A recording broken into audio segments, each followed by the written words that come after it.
This is a production of Cornell University. Welcome everybody to episode 5 this year of the Cornell Turf Show. We got a golf show lined up for you today. Maybe a little bit of Masters preview. So we're excited about that. Figure we'll get ahead of all the excitement next week. But as always, joined by Dr. Frank Rossi here. And Frank, you've always got some thoughts for us as we maybe getting into the growing season. It's always a start and stop sort of deal here, but what are you thinking these days? Can you see the slides, Carl? Yep. All right, great. Sorry for that trouble. And I'll do my little thing, Carl. I'll pass it to you for the minute, and then you can take control of the slides for your wonderful golf presentation that you're going to give it. And of course, again, everybody's dealing with the winter damage who had it. I mean, everybody who's got this winter damage, that's what they're focused on. We've had a couple of shows about that. I'm going to refer to it a little bit, but I hate to say it because I'm sure I'm going to offend somebody, but it's beating a dead horse. We don't warm up. This is going to be a tough go moving forward. So, Carl, I always, looking for the cute dog picture or the cute kid picture. We heard when we were chatting with somebody earlier today who lost their dog recently, and for those of us who've had dogs over the years and golf courses with dogs, you always get new recruits, right? So here's a new recruit getting ready, finding their position, getting ready to start running. So Carl, why don't you start again, taking us through the BMP Minute before I get to the weather and some things to consider for the week moving forward. Yeah, so we love talking about this project with our friends at the P2Y Center and at the RIT, Rochester Institute of Technology. So we're in this step 2, this outreach and education phase. So for those listening who don't know, we're going to have a field day April 6th next week out at Saratoga National. This is part of our partnership with the GCSA NY. So we'll be out there talking about a bunch of different things with Superintendent Joe Lucas. That'll be, I'm sure, a fascinating conversation. Maybe some yelling and screaming, who knows, but we're definitely going to talk about BMPs as well. So we're going to have our posters. We're going to have full-size posters out there for anybody attending. So come on over and get a poster. A couple of things on the poster that we're going to talk about today. Knowing your nutrient needs, so soil testing, MLSN guidelines. We've talked about this in the past. And spot treating, 2 ways you can really kind of dial in, optimize your fertilizer use or pest management. And a way you can do that better is to use available data. And one of the tools I use, which I really like, is the Web Soil Survey. So this is a free tool online. You can just go on your browser, type it in. We have a tutorial that we posted on YouTube if you want to check that out. But there's a lot of great information in here. You can see the soil types on your property. Drainage class, sand, silt, clay, depth to water table. There's a ton of information you can gain. And really what we see is this is pretty accurate to what you'll measure in the field. So for those watching in the top right, there's a electromagnetic device that is used to basically predict sand, silt, and clay percentages in the soil. And this was done at Locust Hill many years ago with Rick Slattery when he was the superintendent. So he had a person come out and use this device and map the soils, and you can see up there on that top right of that map is dark brown. That indicates kind of a high clay content. And to the bottom left of that, you see green, which is more of a sand content. So that was a service he paid for and got really good site-specific data. What you'll see in the bottom right of this screen is the data straight from the Web Soil Survey. So free online. And while it's not perfect, it doesn't match up perfectly with that other image that was ground truth data taken on the ground. It does pretty well, right? You see in the top right, there's this green shaded area. Those are poorly drained soils. And as you move to the left and the lower part of the property, you see blue soils. Those end up being better drained soils. So it doesn't match up great, but it's a good approximation and might help you target certain areas, certain fairways that you may want to soil sample and treat differently. Sorry, Carl, I jumped the slides there too quickly. I will say we're always looking for ways to get easy data. Yep. We're trying to, I'm always yelling, you got to be more data driven, but at the same time, we don't make it easy. So I always appreciate hearing about the easy ways to get data. Now let's look. where we're at. This is what we're expecting moving forward, right? This is what we're expecting moving forward. Not a lot of accumulation. We heard from our weather guy, Art DiGaetano, today, and it looks like we're heading into normal conditions, which is upper 40s and upper 50s. You know, we should be in the 60s this time of year. So we're going to have a difficult time, at least until Wednesday, Thursday of next week, to start getting any accumulation of heat. Now, looking back, I mean, again, if you think about the map I showed last week and look at the map this week, the colors don't mean the same thing. Red means warmer, but everything is below normal. I mean, you can even find places in the Appalachians where they were 14 degrees below normal. The norm, I think, was between 6 to 8 degrees, depending on the way you looked at it across the region. Not as far below normal as you get towards the coast. Now, this, you know, when you look at this data, it's a little counterintuitive. This is still indicating we're well ahead of normal, and I think it's easy to forget this, that we are still ahead of normal. It was a warm winter. We had only a few really cold months, and so any little progression of heat is really driving the spring conditions really, you know, very quickly. So the spring leaf index anomaly is indicating that up in the Northeast, where they're measuring it, we're 20 days early for things leafing out. Now, you get to other parts of the country, there's a lot of other cool regions in the country that are not progressing as rapidly. Now, the 2-inch soil temperature, I think, is where the discussion has to go.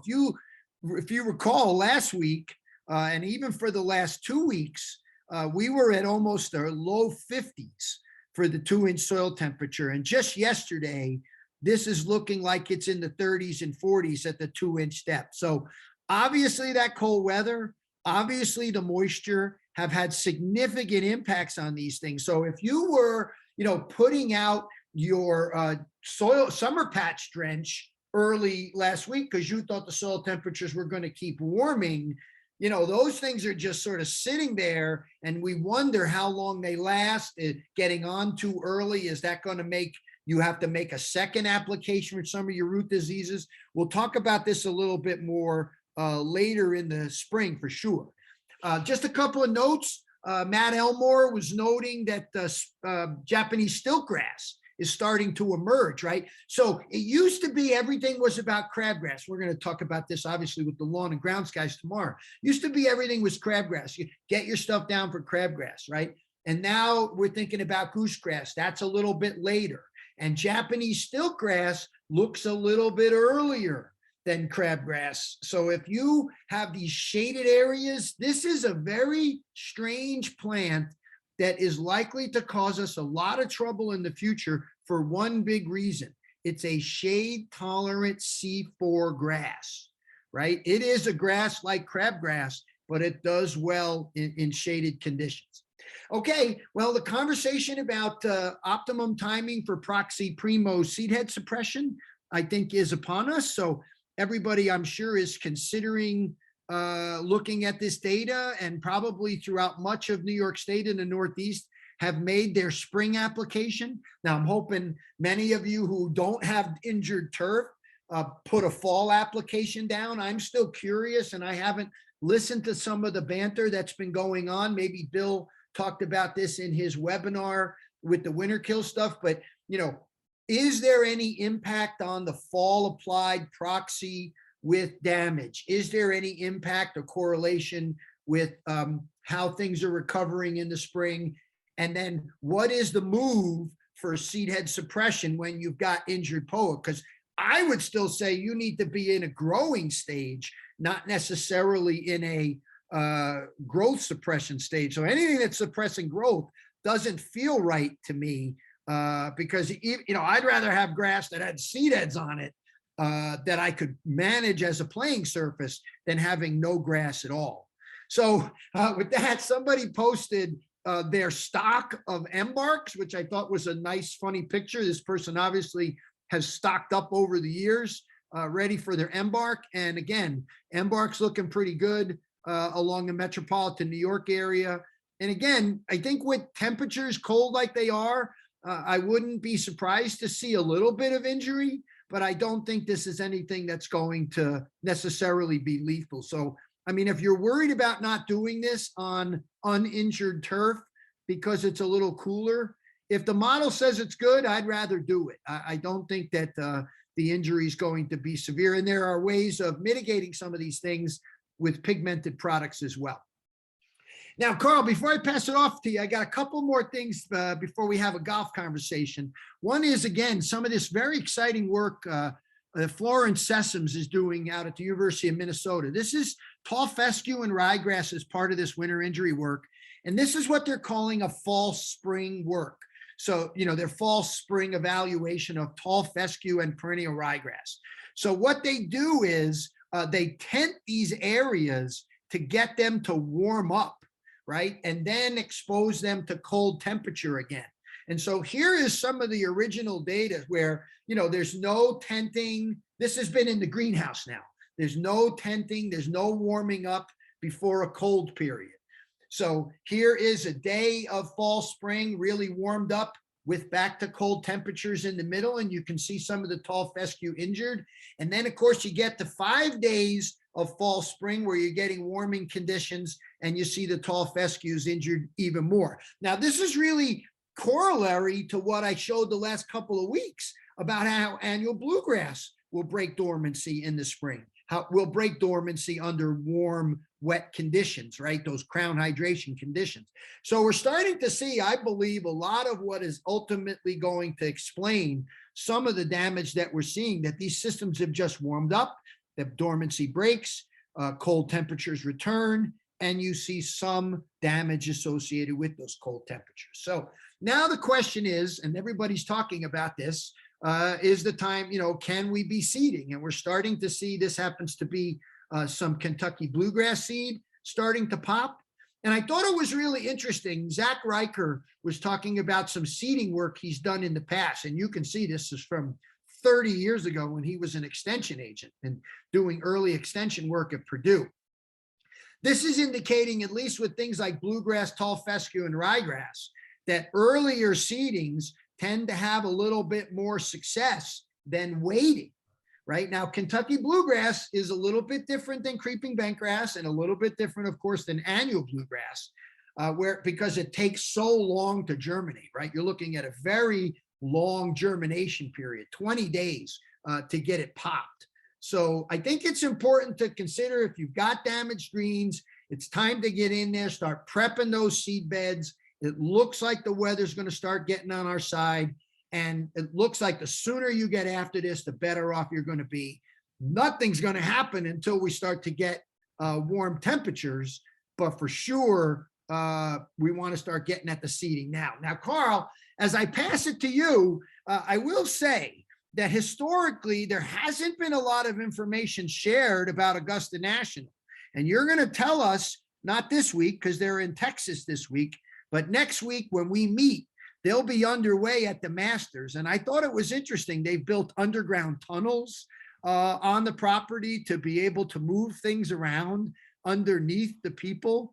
So I think, Carl, as I pass it to you, I'm really fascinated to see what you're going to share with us to get everybody excited about the Masters this year, because as you bring your slides up, I'll tell you, this is one of those times of the year where golfers watch it on TV and then they go out and they're like, how come I don't have this? Yeah. Or the Open happens, right, in June. And it's like, how come our golf course doesn't look like this? So I know you're going to take us through, number one, what Augusta does, and number two, how bad normal golfers are compared to really good golfers, which of course you're among the ranks. So thanks for taking us through this.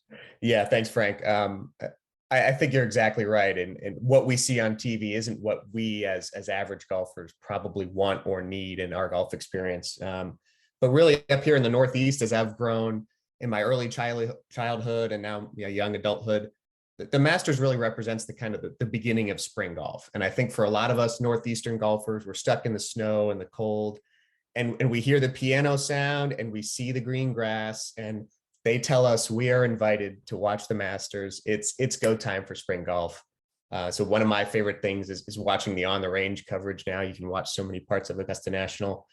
But the other thing I think is synonymous with Augusta National is just kind of the pinnacle of agronomy, right? We see the green speeds. I was looking around trying to find some agronomic data. Okay, is there anything, little tidbits out there that give us an insight into how they manage?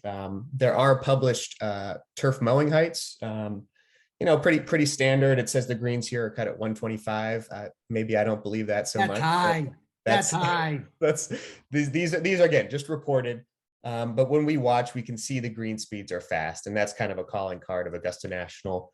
But one of the interesting things I found, some people who apparently have knowledge of the situation, they purposely manage their green speeds on different greens to different standards. And the thinking behind that is, and we've seen this in action at major championships, Frank, people setting up the golf course have an intuitive feel of how that green should play given the slopes and the architecture. So what I imagine is going on at Augusta is certain greens that have a lot of slope and they want balls to use that slope and finish in certain areas. They probably keep those greens a little bit slower, maybe on the 12-foot side for Augusta National. Whereas some of the flatter greens, bigger greens probably are a little bit faster. And the idea there is trying to get all these greens to feel, quote unquote, feel the same speed for the players playing them. Obviously, a lot of the golf courses that if you're listening and you have a golf course, that's probably not feasible to maintain every green to a certain standard like that. But that sort of site-specific idea is what we want to get people moving towards. But maybe one of the more noticeable things is the way they mow these fairways. In the background here, you see about 10 fairway mowers going after it, all in one direction, all towards the green. You'll hear announcers talk about how this slows the golf ball down. It reduces the distances the pros can hit it. So I was interested at, is there any data on that? It turns out there is, buried in the USGA distance report. Everybody's busy yelling about if the ball goes too far or not. There's some really cool data buried in that report from PGA Tour sites looking at mowing with or against the grain and how that affects rollout. And it's really not that much. It's between 3 to 10 yards. It depends on turf species. Zoysia, there's a bigger effect than Poa annua or perennial ryegrass, which is the grass you'll see at the Masters. So this is probably more of a soil moisture effect on the rollout that you'll see at Augusta National. But mowing into the grain from the green to the tee, what you'll hear the players talk about is the iron play, and that requires a lot more consistency, accuracy in the strike. There's not as much margin for error when you're hitting into the grain. We know this chipping into Bermuda grain, if you've ever done that, that is a very highly skilled technique. And so what you see at the Masters is you always see the best iron players excel at Augusta. And probably a part of that is these fairways being mowed into them the whole way. Sergio Garcia's, Tiger Woods have always done well at the Masters. You'll probably see, if you're looking for my picks, Cameron Smith, Russell Henley, Tom Hoge is a name you probably don't know, but those guys are really good iron players. And I would guess probably do well at Augusta. And then, one little thing, of course, Augusta has their own kinds of mowers. You'll see the quote here. They developed a mower that basically has one side lower than the other, and they run this right on the edge of the green edge and the collar edge. And this helps smooth out the transition from the green to the collar. So again, a very little detail, and really it's kind of that pinnacle agronomy that we all look at on TV in the spring, and up here in our northern brains are like, oh man, that'd be so good. Why don't I get out there on the golf course? So we use some data from the Pellucid Corporation that tells us during any day of the year, what would the expected rounds number be based on the weather you're given. So if it's a nice sunny day, you can do a lot of rounds. And when we look at this data on the left, we see in the spring months, right, March, April, and May, there's a ton of variability in the amount of rounds we can do. Capacity is what we call it, given the weather, right? So we can do as much as 170% more than average, or almost 100% less than average, right? So there's huge variability in our spring season. And this, again, revolves around this April date and the Masters and people getting momentum going out to the golf course. It's important to know that generates momentum from your golfers in the Northeast, but the weather is really going to drive what you can actually do with that momentum. On the right side of the screen, you see summer months, June and July, a lot less variability in what we can do. So for our daily fee golf courses who can really make a lot of their revenue in the shoulders of the season, the weather is going to drive all that early season revenue. And unfortunately, we have been dealt a poor hand this year. So again, we're beating a dead horse here. You can see on the screen winter injury damage, right? That's been a big concern. That requires recovery. It requires keeping golfers off of these areas. That's not a good thing if you're trying to get spring golf. We've been on a temperature roller coaster ride here. I've got some data on the bottom of the screen where you can really see how we've been outside of our normal range, this brown range. We spent a lot of time in March outside of that range, whether it's been above or below, most recently below, none of which bodes well for getting our golf courses prepped for golfers here in the spring.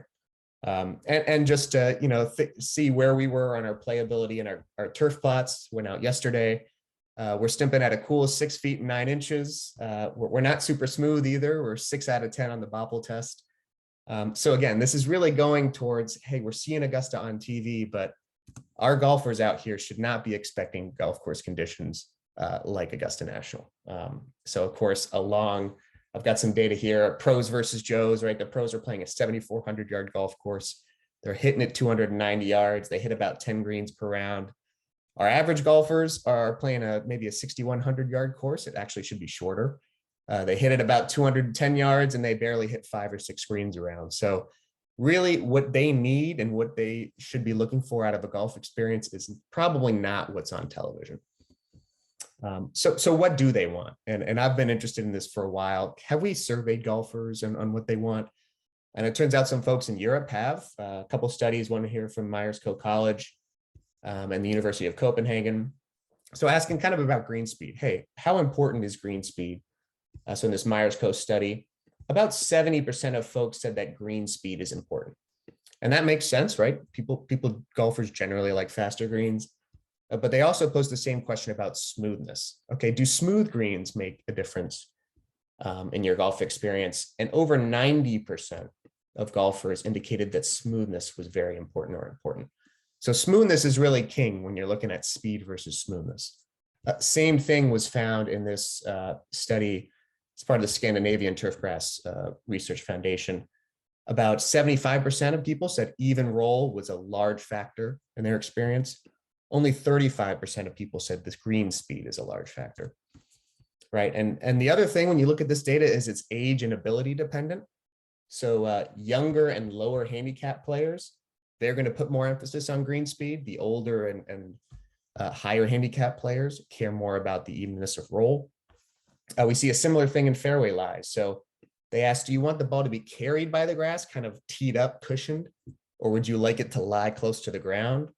Again, we see a age response here with predominantly people saying they want the ball carried by the grass.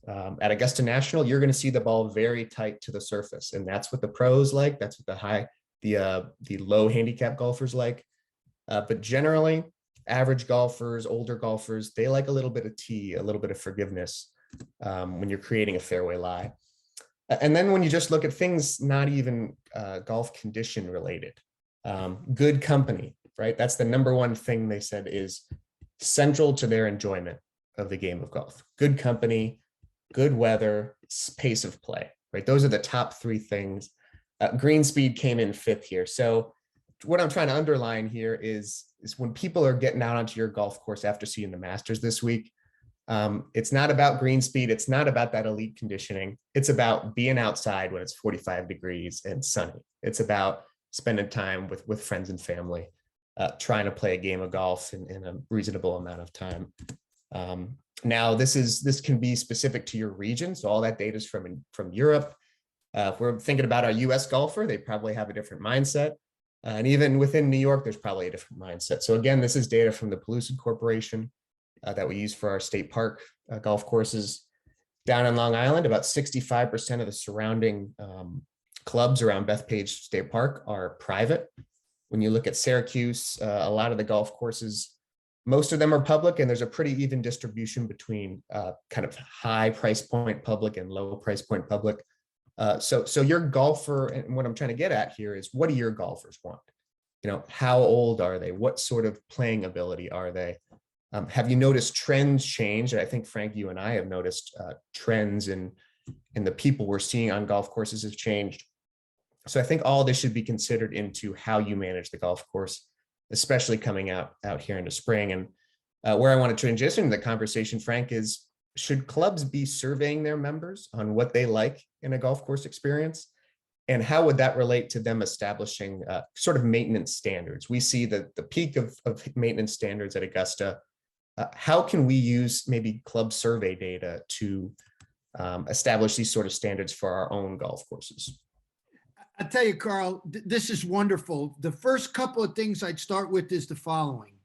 How much of this matters when people aren't actually playing the golf course correctly? A couple of things come to mind. I looked at the distance report from a couple of years ago, and one of the things that jumped out at me, they have this wonderful timeline of how the game has progressed since hollow drivers through, all the way through changing the grooves. And one of the things that you notice is, to your point, the Corn Ferry Tour kids hit it further than the pros, the PGA Tour guys. So the young guys are already bombing it past the big guys. So distance is going to continue to be an issue.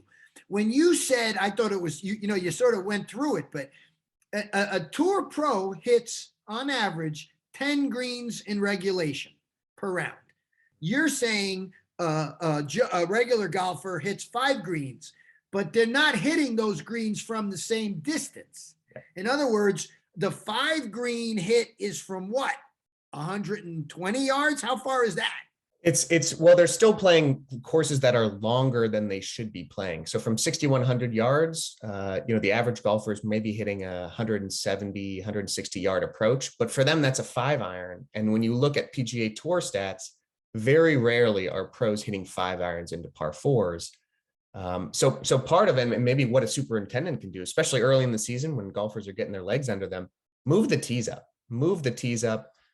Really, the USGA says average golfers should be playing from about 5,700 yards. At a lot of courses, that's the forward tees. I don't like calling them ladies tees. I like calling them forward tees because a lot of people should be playing them, not just ladies. It's really about playing a course that's going to give you a couple wedges into par 4s around, a couple 9-irons. Very rarely do I see average golfers having short irons in because they're playing too long. So to your point, Frank, the course setup and maybe trying to get some more firmness in the fairways, trying to get some more rollout, get them closer to the green. Those sorts of things can make the experience better for the average golfer because it's going to make it easier. And, That's right. And there's a saying, if you're making too many birdies and you're having too much fun, you can play longer tees. And people very rarely do that. Once they figure out they can have a lot of fun from forward tees, it makes the experience a lot better. And the other thing I think, Carl, that's worth mentioning as we, wrap up around the confluence of, you've got injured grass or it's a slow spring and they're watching, golf in Southern California or golf in Georgia.